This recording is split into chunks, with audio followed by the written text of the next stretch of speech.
remaineth as he was when I first approached, entombed in melancholy. I see. Perhaps I could... I'll handle this.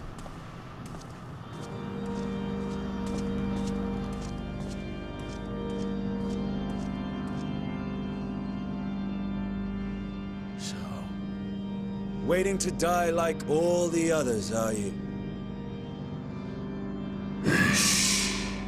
This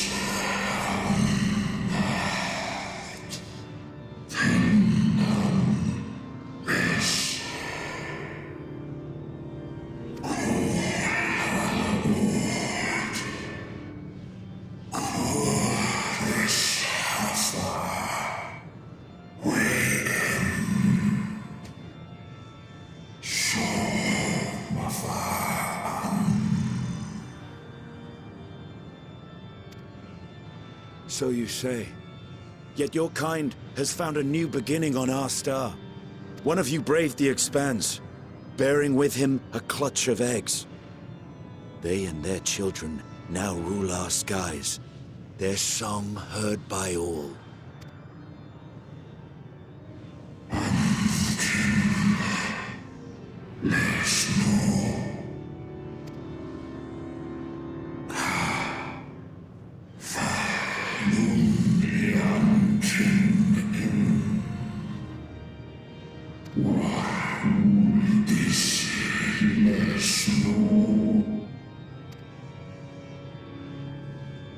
They were. They suffered much, and repaid their suffering in kind.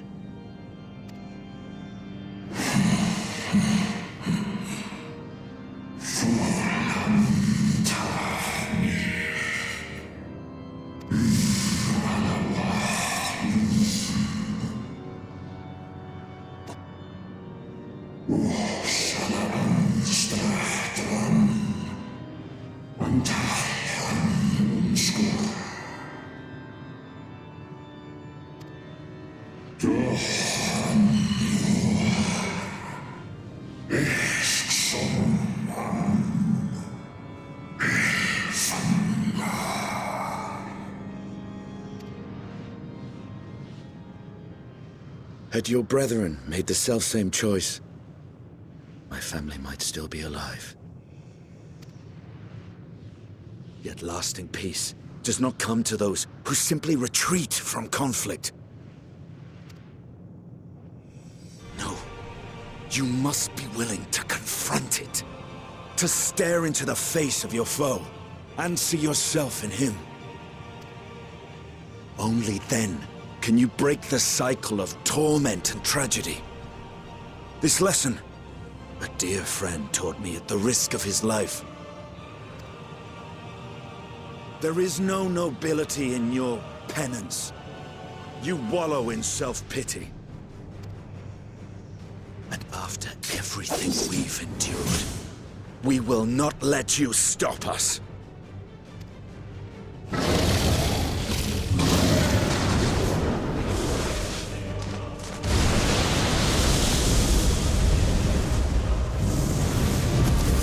Estinian! Stay back!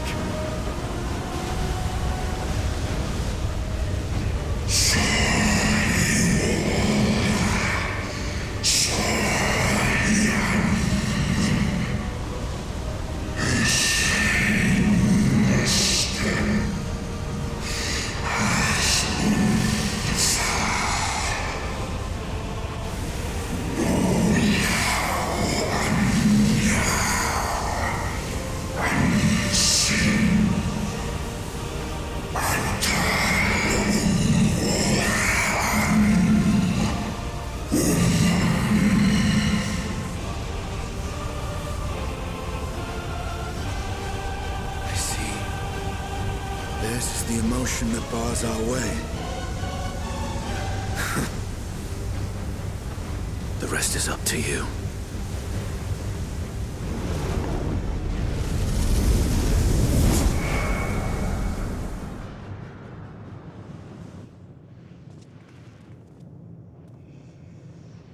No! Not Estinian too!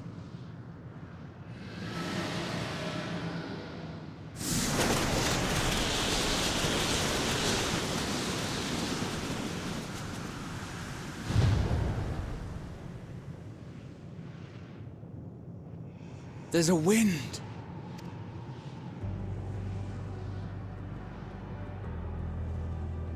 He's opened the way for us. Sacrificed himself to remake this place, like Thancred did. Oh, Alphino.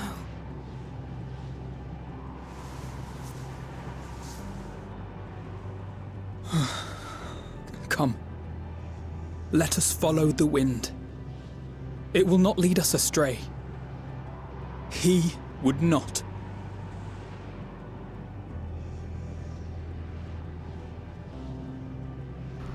I don't think they're dead. They can't be. They're probably chilling in like some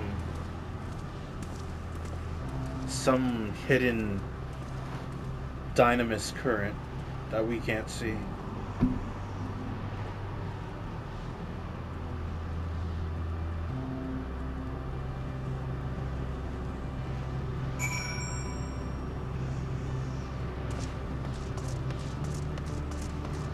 The music changed. The sacrifices are why we can survive here, why we still have a chance to stop her. Even in spirit, they're unwilling to give in to despair, and we mustn't either. LSA is right. We must press on, for their sake.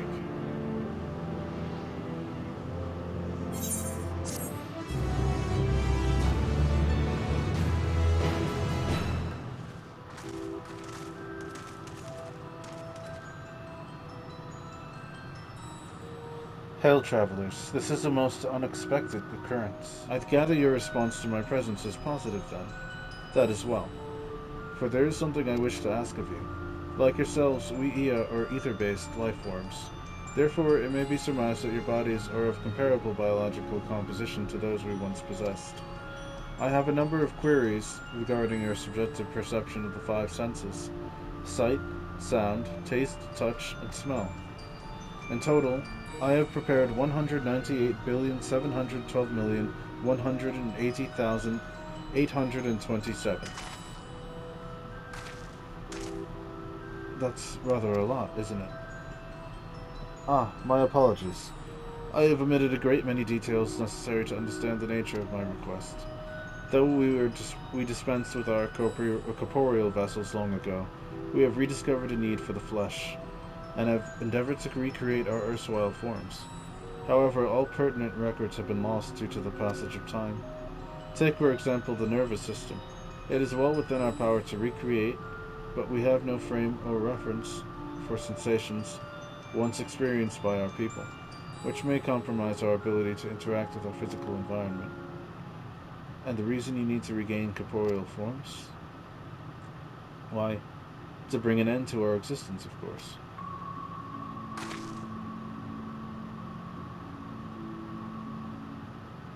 Though need is perhaps too strong a word, it would be a simple matter to unmake ourselves through the use of etheric exsanguinators, but as such a death it seems inadequate. The traditionalists among us believe proper death requires inescapable sense of impermanence in one's final moments, an experience found only with bodies of flesh.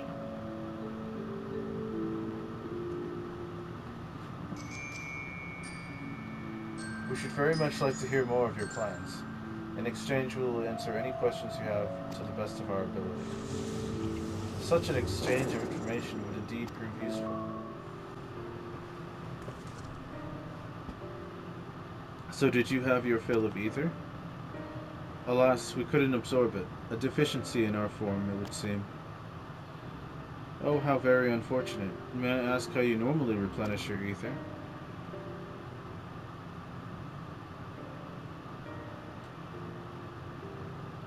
Through your mouths, you say? How very primitive and quaint. To think that their mouths serve not only to expel sound, but to draw in sustenance besides. Such life forms have long since vanished from our systems.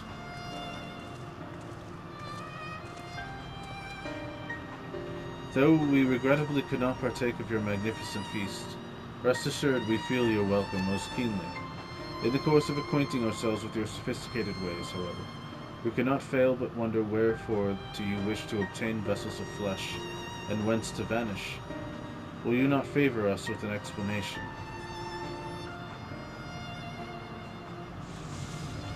You flesh and blood beings are always so hasty.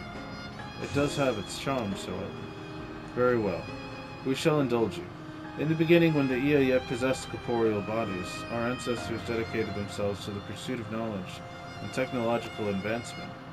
By transcending all limitations, we believed we would eliminate sorrow and abide in true happiness. From the tangible, such as land, to the intangible, such as labor, there exist myriad hindrances to progress. But the most confining of all was the flesh one itself. Our natural lifespan was distressingly middling, you see, too short to enjoy unhurdled lives, yet too long to be considered disposable. Furthermore, to simply maintain the integrity of our bodies demanded considerable resources. But we managed to solve this problem. After long years, we discovered how to become non-corporeal entities with everlasting lives, untroubled by the failures of the flesh. Thus changed, we had more time and freedom to continue our scientific pursuits. We went on to make ever greater strides in our quest to transcend all limitations, until we finally decided to challenge the last of them all, the limit of knowledge. That is to say, deciphering the laws of creation. We sought to discover how the universe came into being and explain all extant phenomena, and thence predict the future. If we could but achieve this, we believed that we would be free from uncertainty and anxiety. And did you find the answers you sought?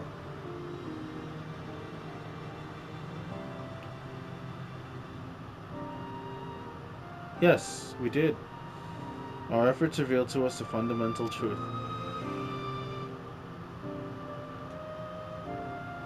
Knowledge of said truth is essential for the continuation of our conversation. If you would learn more, we will share it with you. No, we mustn't. Primitive as they are, it would be unspeakably cruel to deprive them of their ignorance. They are possessed of corporeal forms. Their lives readily ended. And those who have gone before, is it not our duty to warn them? What thinkest thou?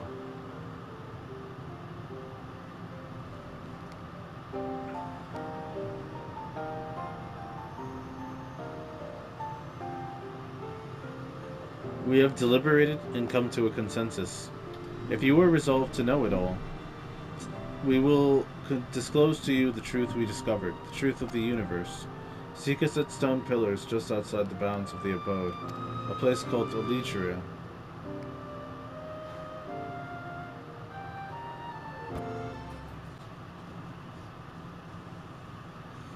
Aye, this place shall serve.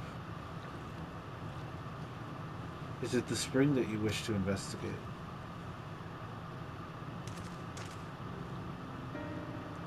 Pray forgive me, my friends, but there is naught to investigate. 'Twas but a pretense to speak in private. You have our undivided attention.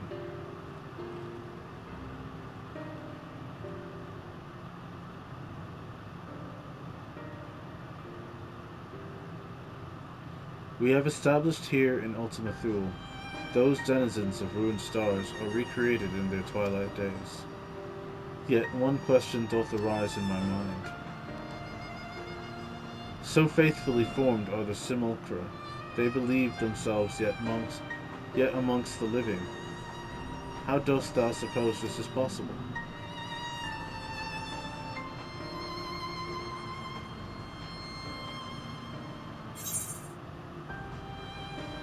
Median has taken their hearts unto her soul. Median made contact with them while they still lived. It had to be Median.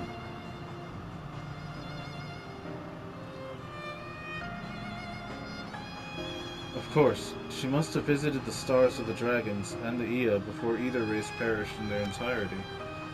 Thus could she make their emotions her own, and with them create more faithful simulacra than had she relied on any historical account. So too did I theorize, and upon that assumption, consider how those two races may have met their demise. According to thine own tale, Medion perceiveth the emotions of those nearby as her own, a heightened sense of empathy intrinsic to her nature as an enteleki. In the course of her star-faring journey, if she encountered beings who strongly desired the cessation of their existence, she would be powerless before that desire, even as she possesses the power to grant it, the power of Dynamis. 'Tis my supposition that, overwhelmed by their longing for death, Medion did unleash Dynamis and ushered the dragons and the Ea unto their doom.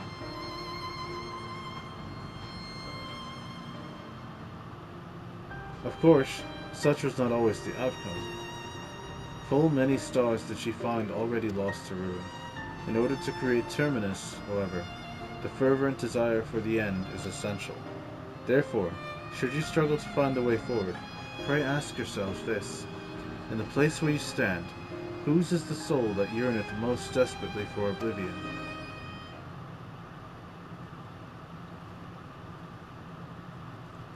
Why do you tell us this now?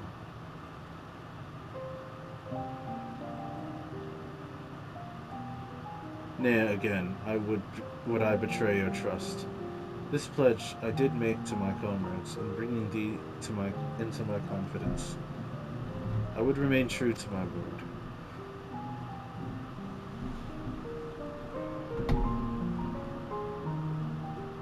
As for thee, let us consider it my fitting reward for the secrets I harbored for the crystal exile.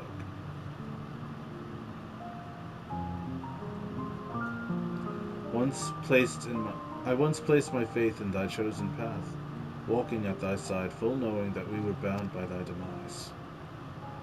I ask now that thou returnest the favor, and abide in faith as I fulfill mine own destiny.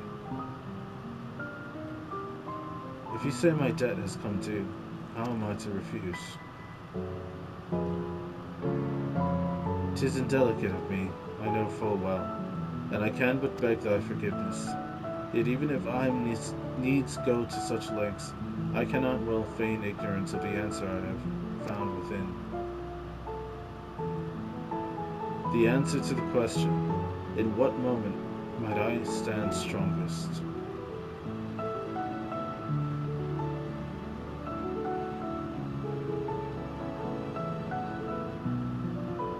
After all we've been through, I will say only this: do what you must. Do what you must and see your conviction through. I shall, my friend. I shall. Without further ado, let us go join our comrades.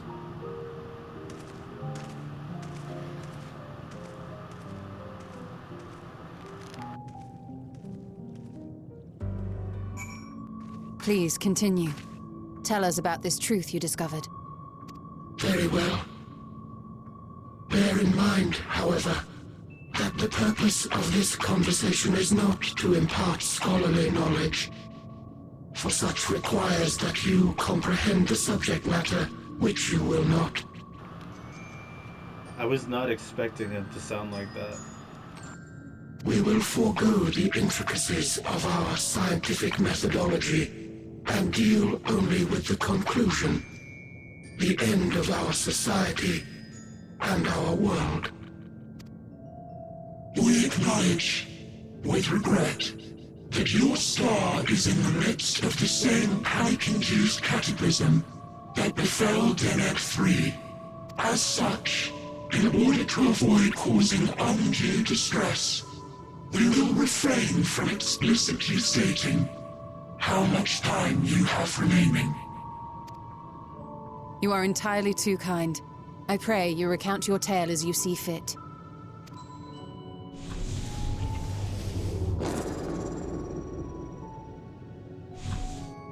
In the beginning, the universe was but a tiny particle. Then suddenly, this particle began to expand. Having remained entirely in the bounds of your star, the phenomenon may be difficult for your kind to grasp.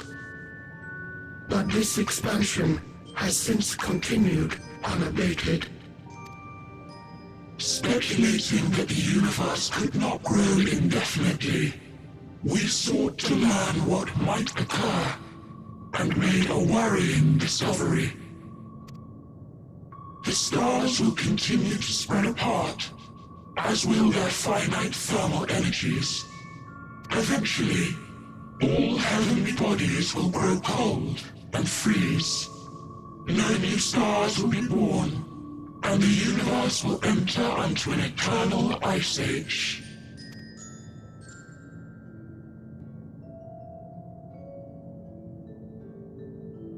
In hopes of proving that this determination was erroneous, we scrutinized our research from all angles, even as we sought to avert the everlasting winter. The endeavor proved fruitless. So infamously so, in fact, that it became synonymous with vain effort. The universe as we know it would end, and there is no way to prevent it. Beneath the weight of this knowledge, our society stagnated. Though we had time still, it was a cold comfort. Why strive for anything when desolation is assured?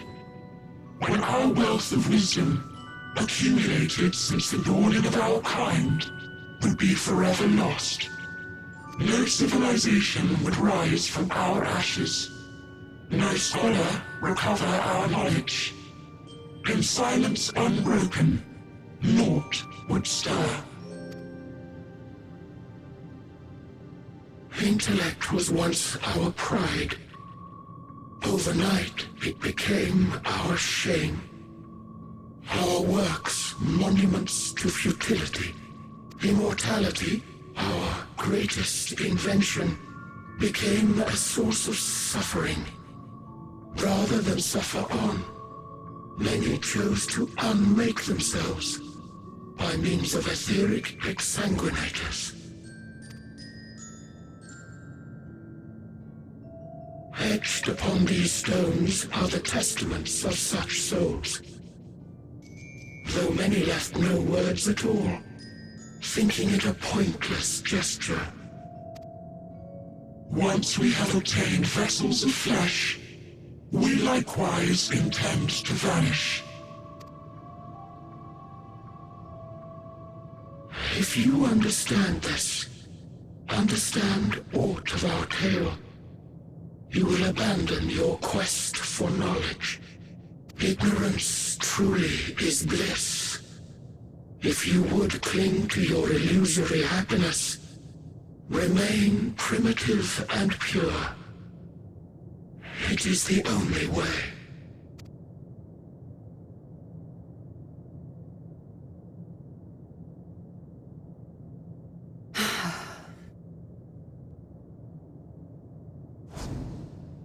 So that's your story.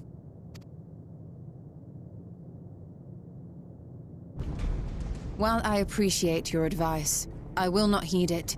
Convinced though you may be of this truth, it is yours and not mine. Indeed, truth, I have ever believed, is in the eye of the beholder. Are you suggesting that we have reached a faulty conclusion? That our science failed us?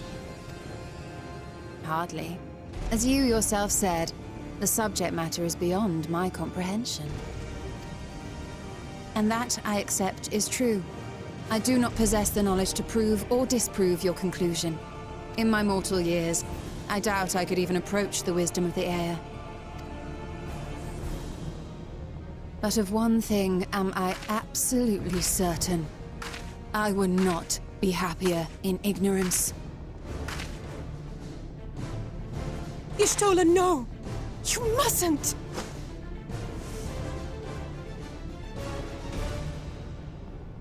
The most important lesson I've learned is that learning isn't simply passing one's eyes over words. Nay, 'tis when understood for oneself that knowledge attains its true value. This is what has sustained me, driven me onward in joy and wonder, in anger and sorrow.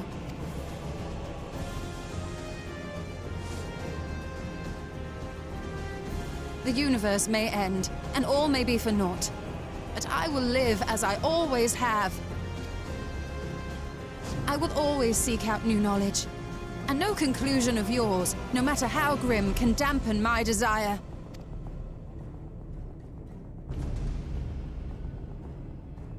I suppose it is only to be expected. Their feeble minds cannot fathom the terrifying gravity of it all. But worry not. We consider it our duty to enlighten you, and we will not stop until you grasp the full extent of our despair.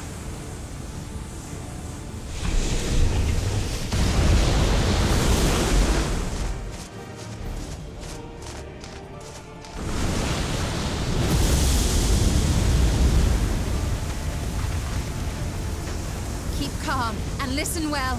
Though my body will soon dissipate, there may be a way to restore it. Asm's magic. So long as our souls remain, you can use it to summon us back. But you mustn't, for it would mean losing our way forward. This I only reveal so that you can promise not to invoke the magic. We came here knowing what victory may cost, so press on. Press on, and do not look back.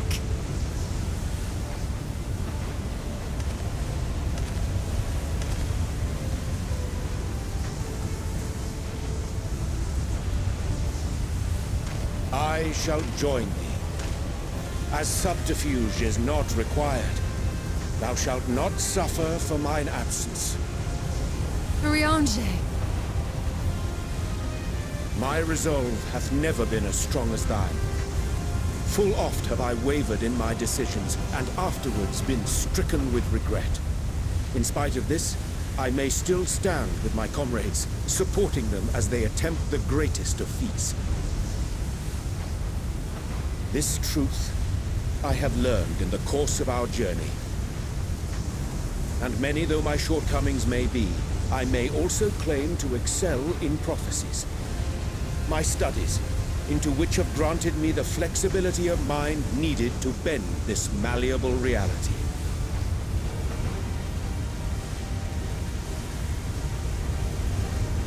Thus shall I hope that thou mayest have the strength to resist, and our comrades the strength to continue.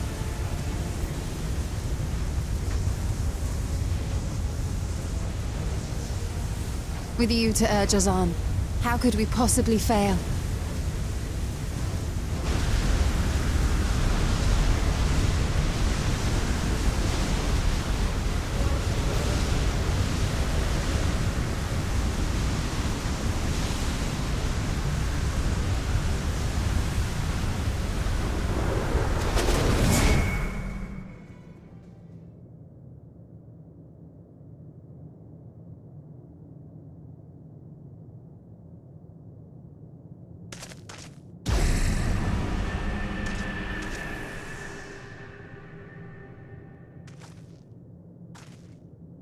What's this?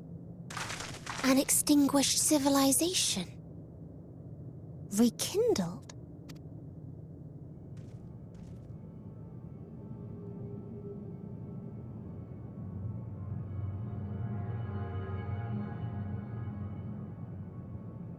That's right! Our quest doesn't end here. We'll press on, and we will find you!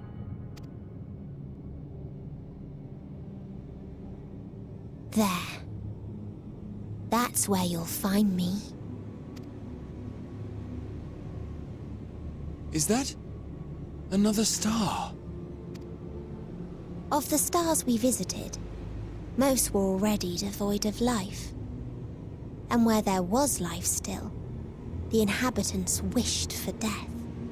But even death, we learned, isn't truly the end. It is but a part of the cycle of rebirth.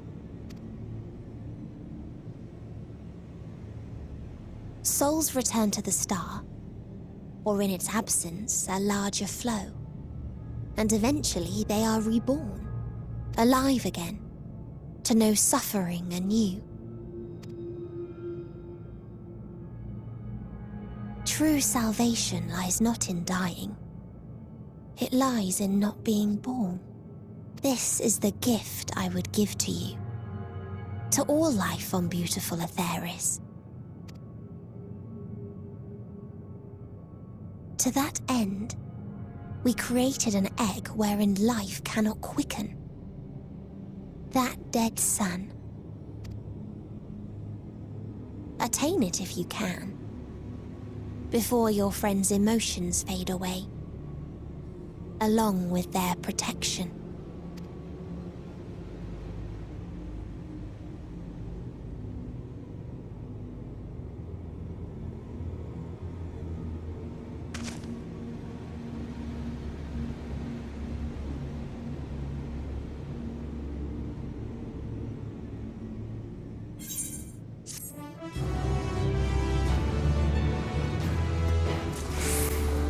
Look, Auric, the machines here do not appear hostile. Let's see if we can communicate with them. Appears to be the console, but it seems unresponsive. Would you care to take a look at it?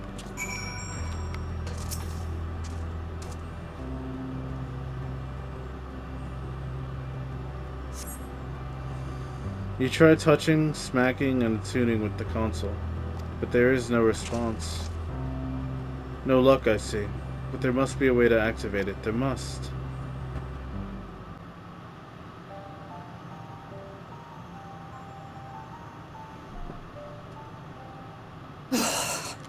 Well, I'm out of ideas. As am I. Operating such consoles is trying enough. But if we can't even activate it? Perhaps there is a way. First, consider the world that has been recreated here. Its inhabitants were machines who gathered combat data to enhance themselves. And among the many wars they waged, the most notable was that against the dragons.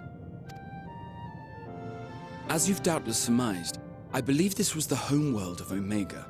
Sid built a jamming device to defeat it, a device which generated massive bursts of lightning, its sole weakness. That's all well and good, but what does that... Wait. You're not thinking to strike the console with lightning, are you? As a matter of fact, I am. Ask yourselves this. Why would an entity as puissant as Omega not be designed to suppress the effects of lightning?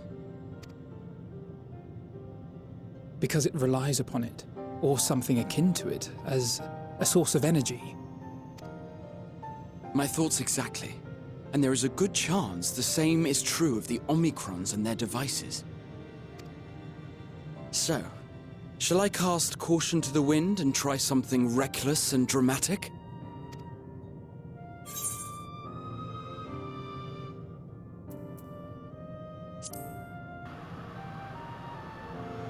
Or I could use my custom-made Omega Jammer.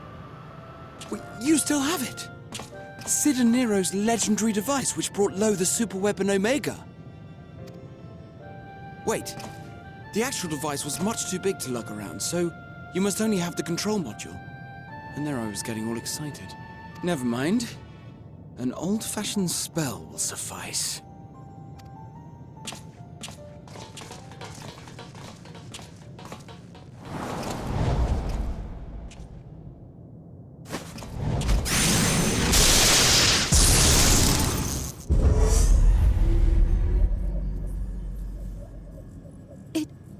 It worked!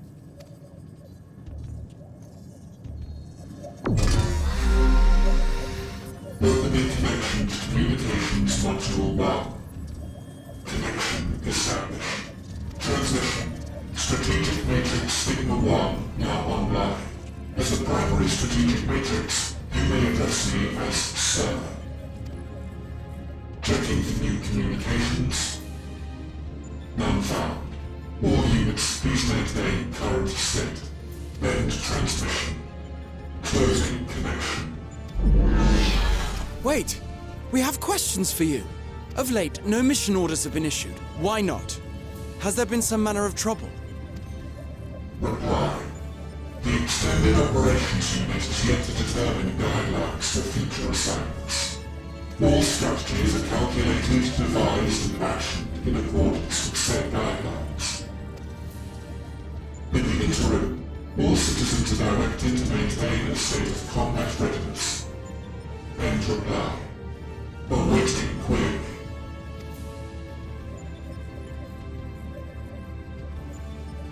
Can you tell us why the Extended Operations Unit hasn't yet determined the guidelines? Unable to comply. Information unavailable or access restricted. In that case, is it possible for us to communicate directly with the unit? Access denied. Unable to establish connection. Is there anything you can tell us? Have there been any abnormalities, like a threat to the star or widespread unrest? Reply. Negative. All citizens continue to operate at maximum efficiency. If your operations are suboptimal, please proceed to a maintenance facility for evaluation. Otherwise, stand by at your designated post. End reply. End transmission. Closing connection.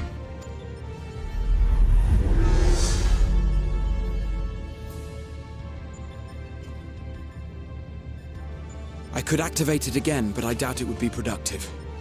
What do you think? If all the Omicrons really were running as efficiently as it claimed, then I doubt they were hoping for life here to end. As this Sir told us, there just haven't been any new instructions, and everyone is standing by. Should be standing by at any rate. If there are those that are neglecting their duties, perhaps we can glean a clue from them. I propose we take another look around, and also try to find the operations unit.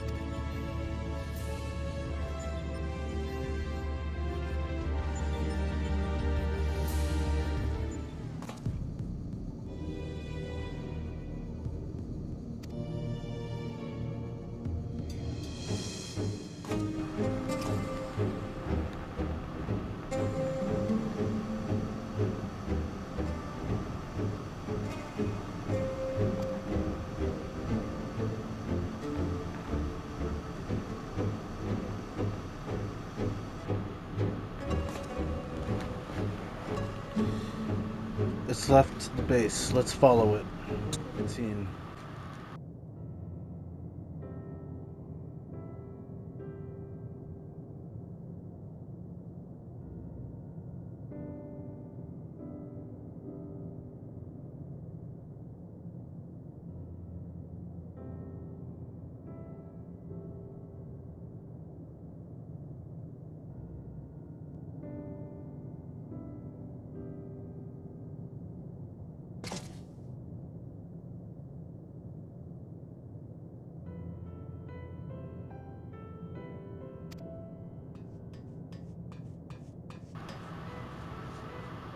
Ah, you found it. What are you doing here?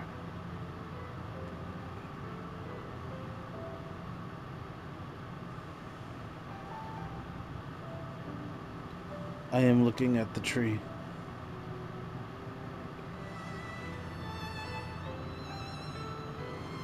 Quite an unusual specimen. What is the device attached to it? The tree is a sample collected from another star. As it cannot survive in our environment, however, it requires life support. That is the function of the device.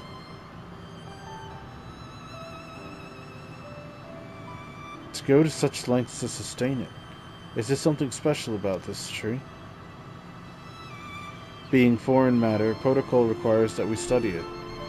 As this task has been completed, the specimen may be discarded. However, when I behold the tree, I am made to feel as though there is a problem.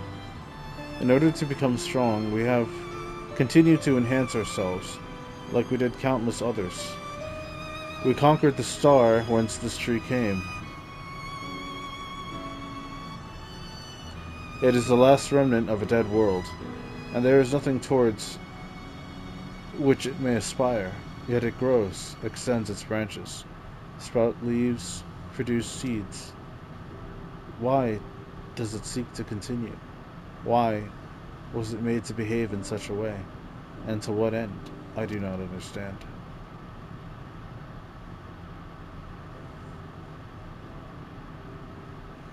I see. Out of curiosity, does this pertain to your duty? No, it does not. My apologies. I shall return to my designated post and assume a state of combat readiness.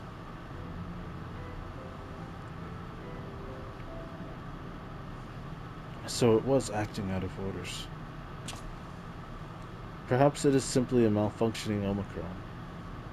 These are by no means uncommon, but it may also be a unit possessed of the ability to make decisions, one not unlike Sir. I believe this bears further investigation.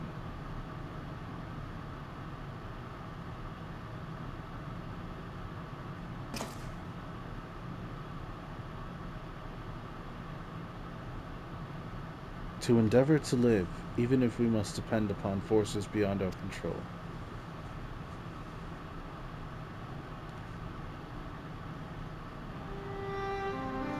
Tell me, Ulrich, one day when this adventure becomes part of your epic, do you think I will be mentioned in it?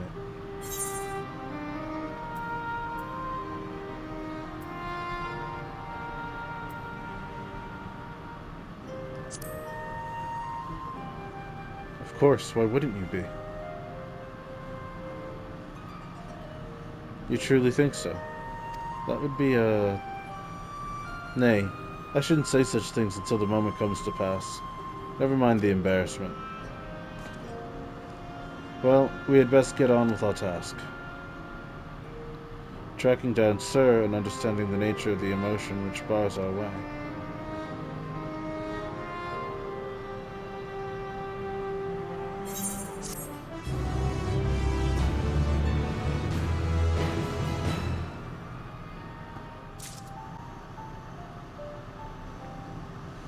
An Omicron trying to make sense of the meaning of life. None of the others were even a fraction as philosophical. This unit may well be in the position of leadership, perhaps even one of those that comprise Sir. As we know, the Omicrons invade other stars and enhance themselves using the spoils of conquest. With the technology at their disposal, they should be able to alter their bodies, be it in part or in whole. Setting aside the question of motive, if Sir, for example, wished to have an ordinary Omicron's body, I see no reason why it would not be possible. The problem is how to go about ascertaining if that's what happened. When I attempted to probe further, it promptly ended the conversation. If it is indeed Sir, I doubt it would willingly reveal its true identity.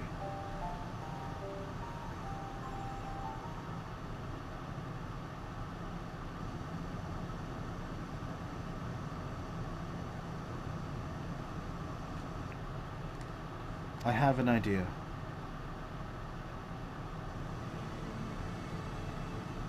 We use lightning on the console again, but we make it stronger, much stronger.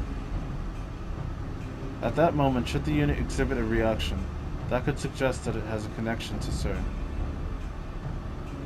An inspired idea. I dare say it's worth a try. I had a feeling you'd be on board. This time you must allow me to do the honors. I will stand guard in case your incantation draws sentries to the scene.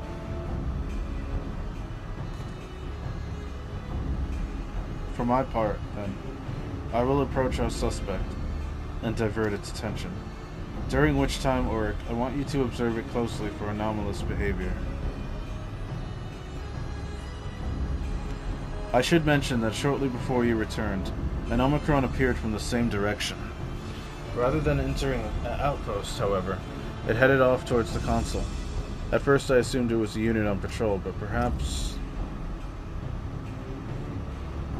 That could only be our errant Omicron.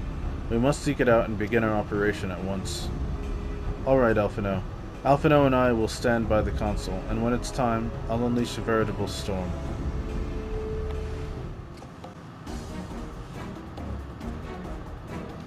An anomaly, you say? Performing diagnostic. Error confirmed. My connection to Central Command is suffering from intermittent failures. I must leave at once and present myself for maintenance at the nearest facility. You will excuse me. What you need, my friend, isn't maintenance. It is to confront the truth. While we spoke, our comrades struck the console used to communicate with Sir. That is the cause of your anomaly. You are connected to Sir, aren't you?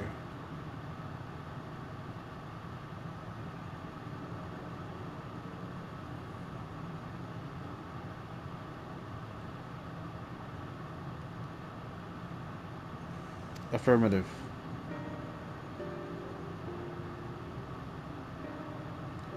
To what end you sought to assert this fact, I do not know. But before we speak further, we must move away from other units. I do not wish for them to know my true identity. Very well, our friends are at the console. Let us head there.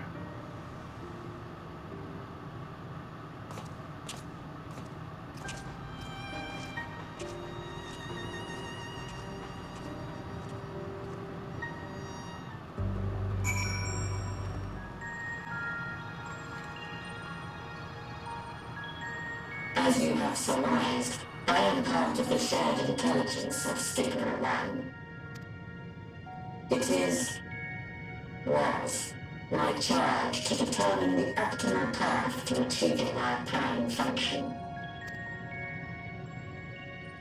His body had been abandoned by its former owner and lay unused. I took it and abandoned my own, and with it, my duty. May we ask why you did this? From what we gather, it seems to be a personal matter.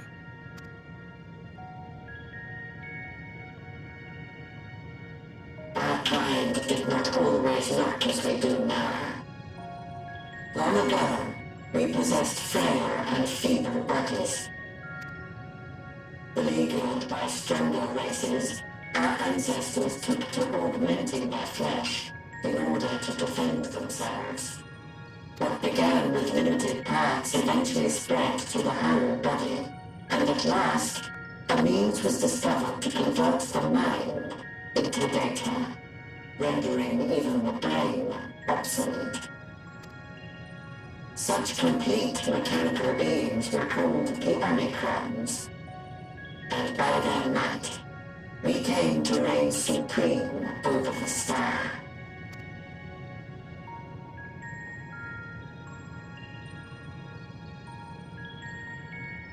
But even then, we did not feel secure. For we knew that the universe was home to civilizations aside from our own. Civilizations that may be stronger still than us. Rather than risk becoming the subjugated, we chose to become the subjugator. We began our conquest of the stars, that we might acquire the resources and knowledge we needed to reign supreme. We were successful in that endeavor. So powerful did we become, we could lay low even the mighty dragons. But then something unexpected happened.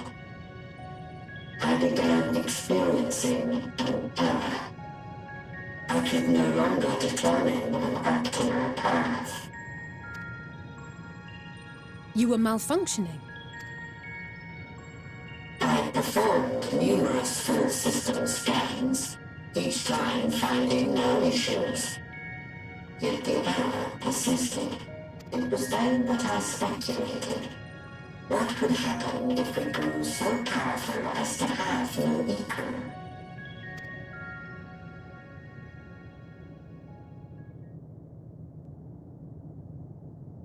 To become stronger was essential to our existence.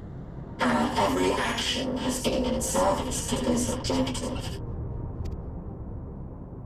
But if nothing lies beyond this, can it be truly said that it was essential? Have we been engaging only in wanton destruction? You could find no threat to justify your purpose. The Omicrons will never leave this star. They will stand by until their reserves of energy is spent. For I have no path to offer them. None. It is not our place to pass judgment on the deeds of the Omicrons. But surely, this does not have to spell the end of your people. With your power and knowledge, the possibilities are endless. Why not seek out a new purpose?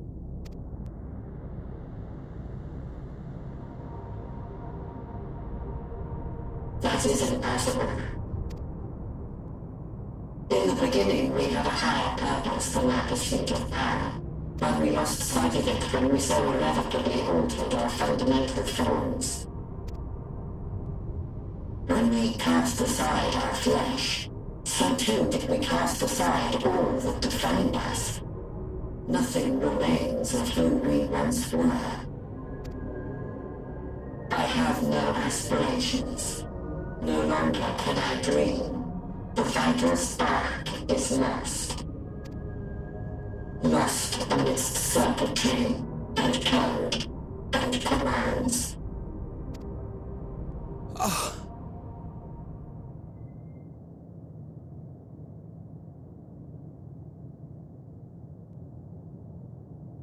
I believe I know how to overcome this despair. The words are ready in my mind, but ere I speak them,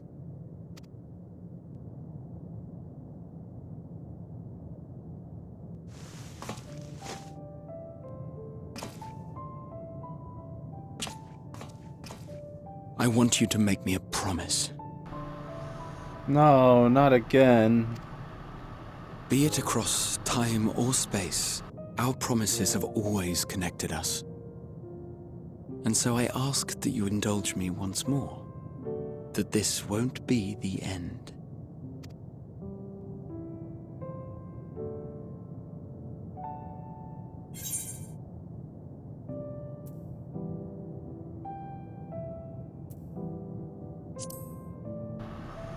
You say it.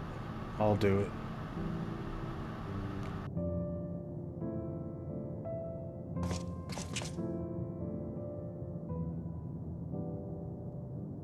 Is that so? In that case, I won't hold back.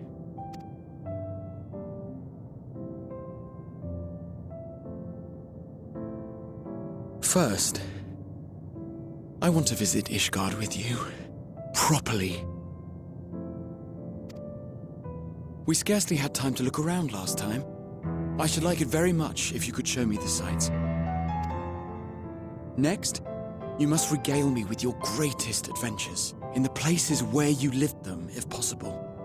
I may have read about all your deeds, but there is no substitute for a first-hand account. And last but not least, a new adventure together, unlike any we've experienced before. We'll travel the lands, cross the seas, and take to the skies upon the eternal wind, and it will be marvelous. It will.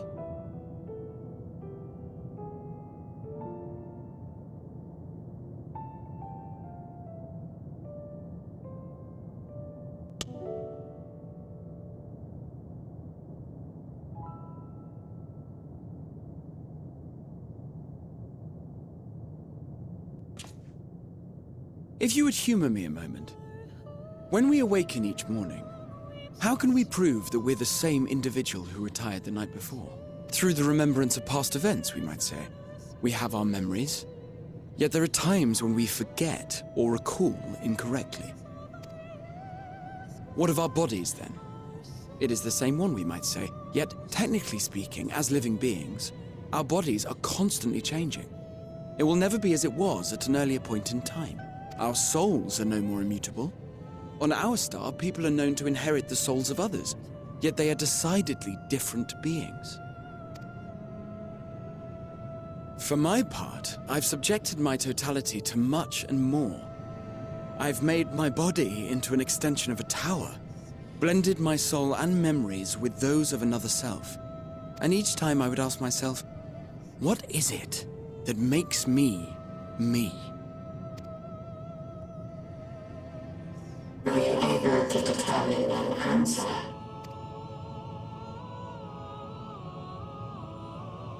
No. But that doesn't mean I'm confused.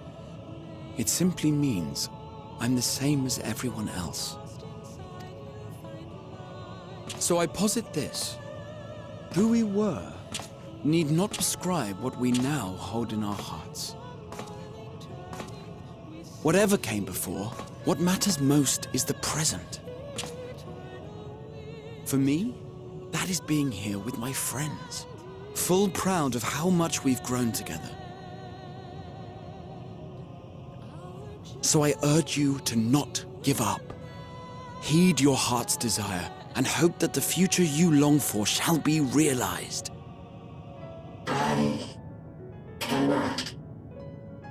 We cannot. We cannot understand desire, nor comprehend hope. We do not know how to create such things. We are not unalike, you and I. I too have struggled to find the courage to express and embrace my wants. If you like, I will tell you a tale. A tale of a world on the brink, of a people who never gave up on the future. Of a man who realized his grandest dreams and then awakened to a grander reality.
You idiot!